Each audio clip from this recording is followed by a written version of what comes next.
What's going on, people? Ben here from Bateman Talks Tottenham, back with another video of my dad Paul. Hello. Today we'll be reacting to us going out of the Caraboa Cup in the first round against Fulham on penalties.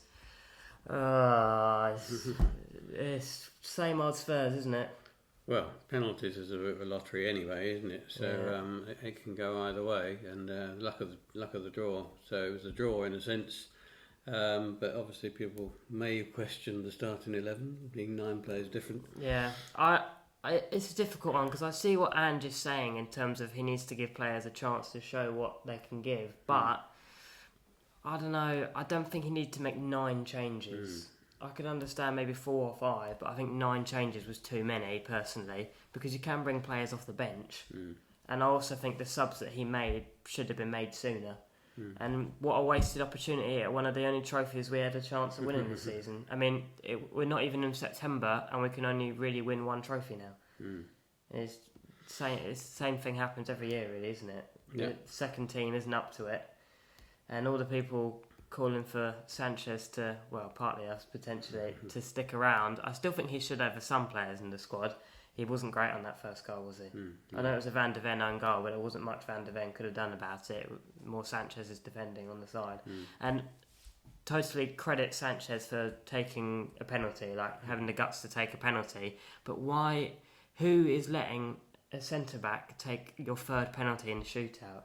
It's always one of the most crucial penalties, the first 5. No wonder centre-backs typically take the last couple penalties and then the goalkeeper. I really don't get that decision, do you? No, there were others on the field that, I don't know, Højbjerg, for example. And Højbjerg takes some for Denmark. Yeah. Scarlett was on the pitch. Yeah, he's done a lot of, I think, for the under-21s. Yeah, I really don't understand it. I guess the only positive from the game is that Richarlison has finally scored a goal. Yeah, that was good. But then he supposedly has got an ankle knock now. So that's just his luck, really, isn't it, Richarlison? Yeah. Hopefully he's not out for too long, and then we'll have to see who plays up top against Burnley. Yeah, it'd be interesting. Yes, again, like we said, very disappointing to be out of a trophy so soon in the first round, and I guess we're just going to have to go all guns blazing on the FA Cup.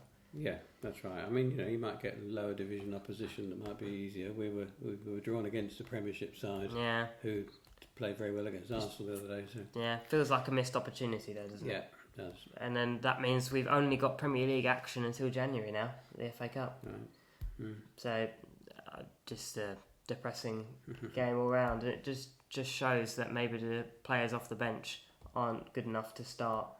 For example, when we've got Bissouma and Sarr going off to the African Cup of Nations in January, is that a bit of a worry? Yeah, it could be. I think maybe we need to sign someone. Yeah.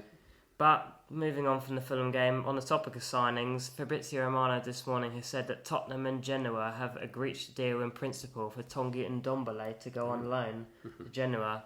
I mean, I don't know how much of his wages they'll be able to cover, considering they're not obviously a club with a lot of money.